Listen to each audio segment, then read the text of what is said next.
The young girl cringed when they buckled the eyeless leather mask around the upper half of her face and blinded her. It felt grotesque and unnecessary. But she didn't object. It was the procedure, she knew that. One of the other vessels had described it to her at lunch a month before. "Mask?" she had asked in surprise, almost chuckling at the strange image. "What's the mask for?" "Well, it's not really a mask," the young woman seated on her left corrected herself and took another bite of the crisp salad. "It's a blindfold, actually." She was whispering they were not supposed to discuss this among themselves. "Blindfold?" she had asked in astonishment, then laughed apologetically. "I don't seem to be able to converse, do I? I keep repeating what you say. But blindfold? Why?" "They don't want you to see the product when it comes out of you, when you birth it." The girl pointed to her bulging belly. "You've produced already, right?" she asked her. The girl nodded. "Twice." "What's it like?" Even asking it, she knew it was a somewhat foolish question. They had had classes, seen diagrams, been given instructions.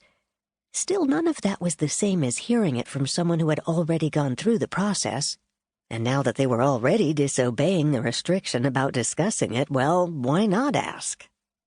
"Easier the second time. Didn't hurt as much." When she didn't respond, the girl looked at her quizzically.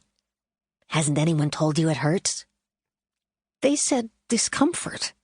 The other girl gave a sarcastic snort. "Discomfort, then, if that's what they want to call it. Not as much discomfort the second time, and it doesn't take as long." "Vessels, vessels!" The voice of the matron through the speaker was stern. "Monitor your conversations, please. You know the rules." The girl and her companion obediently fell silent then, realizing that they had been heard through the microphones embedded in the walls of the dining room. Some of the other girls giggled. They were probably also guilty. There was so little else to talk about. The process, their job, their mission, was the thing they had in common. But the conversation shifted after the stern warning. She had taken another spoonful of soup. Food in the birth mother's dormitory was always plentiful and delicious. The vessels were being meticulously nourished. Of course, growing up in the community, she had always been adequately fed. Food had been delivered to her family's dwelling each day. But when she had been selected birth mother at 12, the course of her life had changed. It had been gradual.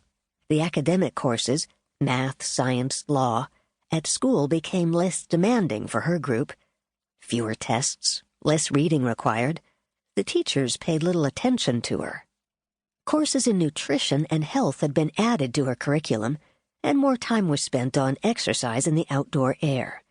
Special vitamins had been added to her diet. Her body had been examined, tested, and prepared for her time here. After that year had passed and part of another, she was deemed ready. She was instructed to leave her family dwelling and move to the birth mother's dormitory. Relocating from one place to another within the community was not difficult. She owned nothing. Her clothing was distributed and laundered by the central clothing supply. Her school books were requisitioned by the school and would be used for another student the following year. The bicycle she had ridden to school throughout her earlier years was taken to be refurbished and given to a different, younger child. There was a celebratory dinner her last evening in the dwelling. Her brother, older by 6 years, had already gone on to his own training in the Department of Law and Justice. They saw him only at public meetings. He had become a stranger. So the last dinner was just the three of them, she and the parental unit who had raised her. They reminisced a bit.